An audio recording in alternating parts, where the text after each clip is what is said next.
What's up, guys, and welcome to another edition of What Day Is It? The daily video series brought to you by me, Matt Harrelson, via Facebook and YouTube that lets you know what day it is, just in case you're like a lot of Americans and have lost track of days while sitting at home with nothing to do. I'm here for you. I've got you covered. Welcome to What Day Is It?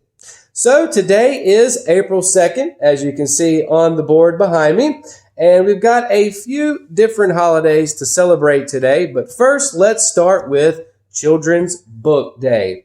And as you can see, I've got quite a few books here lined up. Of course, with a one-year-old at home, we are right in the sweet spot of having a lot of books for Miss Little Harper to read. Not quite there yet on her own, but she's a smart little cookie and is well on her way.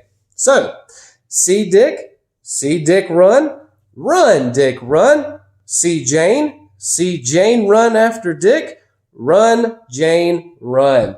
These words comprise some of the first words we ever learned to read on our own and are recognizable to many people of many different cultures. Along with these tales are stories of the hungry caterpillar and the stories of the strange and wonderful creatures of the world of serendipity. Children's Book Day celebrates these and the thousands of other books that parents have read and shared with their children to encourage literacy and stimulate the growth of their imagination. So, what was your favorite story as a kid? Mine was Where the Wild Things Are, as well as a few different Dr. Seuss books. Children's Book Day encourages you to get it out and read it through again, maybe to your children or grandchildren. Walk down the paths of memory and think about all the times you heard these tales and what they mean to you. Was it the soft-spoken voice of a grandmother reading you tales of high adventure with the Berenstain Bears? Or maybe Peter Rabbit's exploits in Mr. McGregor's garden were those that made you giggle and laugh as you were regaled with tales of the trouble he got into, the sneeze in the flower pot, and the scattering of the beautiful buttons from his new jacket. Children's Book Day gives you the opportunity to take it out and relive it once again. And when you finish reading it, perhaps you'll find it's time to take this small microcosm of a world that's contained within and pass it on to someone new. Schools and libraries, although most are closed right now, accept donations of books during this holiday, taking in loved treasures that they might provide them to a whole new generation of readers. So spread the love of reading with a child on Children's Book Day and help foster the imagination of the next generation. So just a few of the ones that I have here out of Harper's collection. We have Baby Touch and Feel, Animals Edition. We have Colors. We have First Words. I know some adults need to read up through some of these. We have the very popular Llama Llama series, which has its own Netflix show. And one of the books that I used to own when I was a kid, Happy Easter Little Critter. And of course, there are a ton of Little Critter books out there. So Children's Book Day was first organized by Jella Lepman, founder of the International Board on Books for Young People, or IBBY, I-B-B-Y, back in 1966. Every year, a different section of IBBY hosts this day on or around Hans Christian Andersen's birthday, April 2nd, to encourage parents, teachers, and children around the world to participate in reading events in their local communities. So in preparation for today, the hosting country that is chosen for the year picks a theme and invites a well-known author to write a message to children around the world. Then, a prominent illustrator creates a poster to go with the story, and the materials are used to promote books and reading for Children's Book Day. One way that we celebrate at our house was by signing up for Dolly Parton's Imagination Library, a book gifting program that mails free books to children from birth to age 5 in participating communities within the United States, United Kingdom, Canada, Australia, and the Republic of Ireland. Inspired by her father's inability to read and write, Dolly started her imagination library in 1995 for the children within her home county. Today, her program spans 4 countries and mails over 1 million free books each month to children around the world. As a matter of fact, the book that we just got mailed to us from Miss Dolly Parton a couple of days ago is When the Elephant Walks. It's a great book, especially for Harper, who is just over 1 year old. It's pretty simple. I don't want to give it away, but there are a lot of scared animals when the elephant walks away. So, we're also celebrating one of my personal favorites today, National Peanut Butter and Jelly Day. On April 2nd each year, National PB&J Day celebrates a classic food favorite. Now, the average American, did you know, will have eaten over 2,000 peanut butter and jelly sandwiches by the time they graduate high school. I didn't know that. Peanut butter was actually considered a delicacy in the early 1900s and was only served in New York City's finest tea rooms. In a May 1896 article published in the Good Housekeeping magazine, a recipe, quote, urged homemakers to use a meat grinder to make peanut butter and spread the result on bread. Can't make this stuff up. That same year, in June, the culinary magazine Table Talk published a peanut butter sandwich recipe, believe it or not. Now, it's thought that Julia Davis Chandler issued the first reference to peanut butter or paste paired with jelly on bread in the United States back in 1901. Her article is found in the, long title coming, Boston Cooking School Magazine of Culinary Science and Domestic Economics. In the late 1920s, the price of peanut butter then declined, and the sandwich became very, very popular with children. According to the Peanut Board, yes, that is a real thing, during World War II, both peanut butter and jelly were part of the United States soldiers' military ration list. In 1968, the J.M. Smucker Company introduced Goober, a jarred product that combined alternating vertical stripes of peanut butter and jelly. And if you're like me, more than likely you've tried Goober. So here's how to celebrate PB&J Day. It's pretty easy. You can go the traditional route and make you a peanut butter and jelly sandwich, but it also may be a good day to try something different. The following are a few peanut butter and jelly ideas to help you out. You could make PB&J cupcakes, peanut butter and jelly French toast. You can make a pie using peanut butter and jelly. You could also make cookies, donuts, pancakes, fudge, and something that I personally really want to try, peanut butter and jelly sushi. Of course, you can also use the Peanut Butter and Jelly Day hashtag if you're posting to celebrate on social media. And finally, on a more serious note, today we're also celebrating Reconciliation Day. So National Reconciliation Day on April 2nd each year urges us to repair relationships that have been damaged through words or actions. While many different days of reconciliation are held around the world, this specific observance takes place on April 2nd. Now, we all know of a relationship where a misunderstanding caused friction. Eventually, or suddenly, the relationship was destroyed. Time passes, and before long, years pass, and not 2 words have been spoken between the 2 people. They may be siblings. It may be a parent and child relationship. Childhood friendships dissolve in an instant over angry words. Friends often immediately regret the cause of the quarrel, but don't know how to start over. Over time, feelings of resentment, bitterness, and anger can cause more than the loss of friendship itself.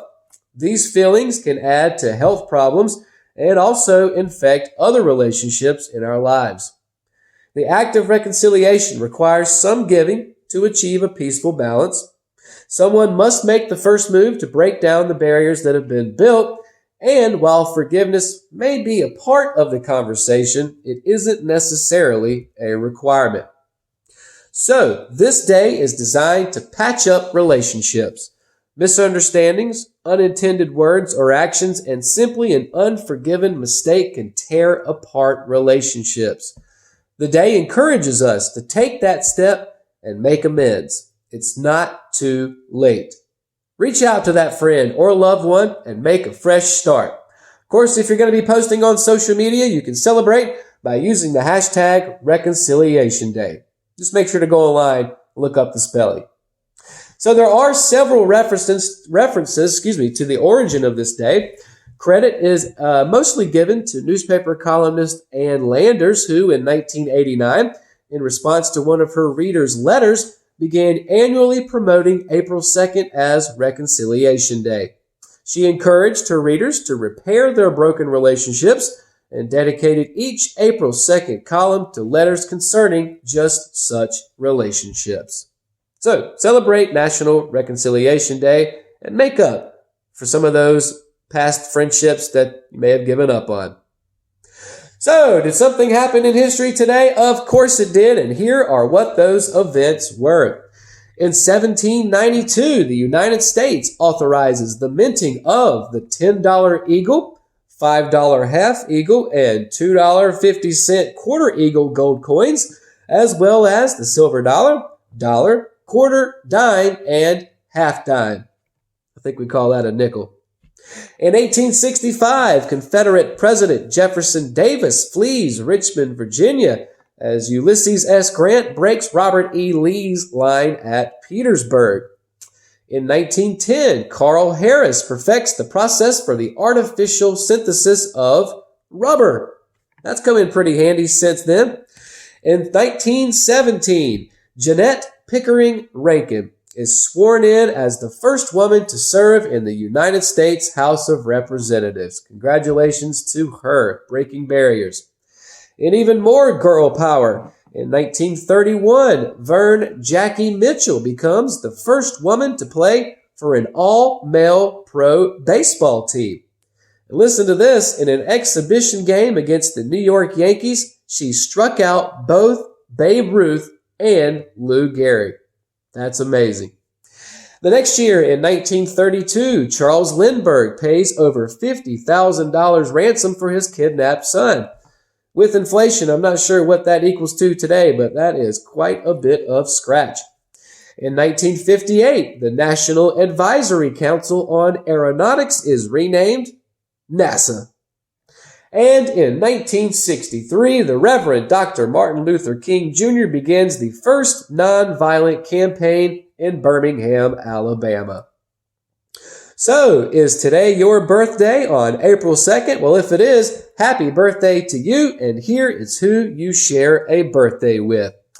In 1805, as we mentioned earlier in the show, Hans Christian Andersen was born, the Danish author of fairy tales, and of course, kind of who National Children's Book Day revolves around. In 1875, Walter P. Chrysler was born, founder of Chrysler Automobile Company. Unfortunately, I don't think Chrysler is making cars anymore. If I'm wrong, let me know in the comments. In 1939, Marvin Gaye, singer, songwriter, and record producer, was born. He, of course, helped to shape the sound of Motown in the 1960s, first as an in-house session player, and later as a solo artist with a string of hits, earning him the nicknames Prince of Motown and Prince of Soul. In 1945, actress Linda Hunt was born, who, after making her film debut playing Mrs. Oxheart in Popeye in 1980, her breakthrough came playing the male character Billy Kwan in the movie The Year of Living Dangerously back in 1982, for which she won the Academy Award for Best Supporting Actress, becoming the first person at the time to win an Oscar portraying a character of the opposite sex. In 1961, Christopher Maloney was born, an actor best known for his TV roles as NYPD Detective Elliot Stabler on the NBC legal drama Law and Order Special Victims Unit for its first 12 seasons, and as inmate Chris Keller on the HBO prison drama Oz. And a quick little update here. Maloney will be reprising his role as Stabler for a new 13-episode series created by Law & Order creator Dick Wolf. The drama will be a spinoff of SVU, so be on the lookout for that. Moving on, born on this day in 1962 was Clark Gregg, actor, director, screenwriter, and voice actor. He's best known for playing Agent Phil Coulson in the Marvel Cinematic Universe, beginning in Iron Man and continuing through Iron Man 2, Thor, The Avengers, Captain Marvel, and the TV series Agents of S.H.I.E.L.D. since 2013. And if you're a Marvel geek like me, you definitely know who Clark Gregg is, and you can't see my entire shirt here, but a quick little Avengers shout out there. And finally, born on this day in 1981 is actress, singer, songwriter, and filmmaker Bethany Joy Lenz. She's best known for her portrayal of Haley James Scott on the WB/CW television drama One Tree Hill. She's currently making the same movie over and over, just with a different title and location on the Hallmark Channel. All right, so let's end the show the same way we always do, with the thought of the day for April 2nd. Quote, "Here cometh April again, and as far as I can see, the world hath more fools in it than ever." Charles Lamb. So there's a saying that a fool or a sucker is born every day. Fool, sucker, idiot, they're all the same to me. Just make sure you're not one of those. Always stay vigilant, use common sense when necessary, and KISS, K-I-S-S, keep it simple, stupid. So comment below what your favorite book was as a child, or what your kids' or grandkids' favorite books are now. In the meantime, what day is it? It's Thursday, April 2nd. Thanks for watching. Have a great day, and we'll see you tomorrow.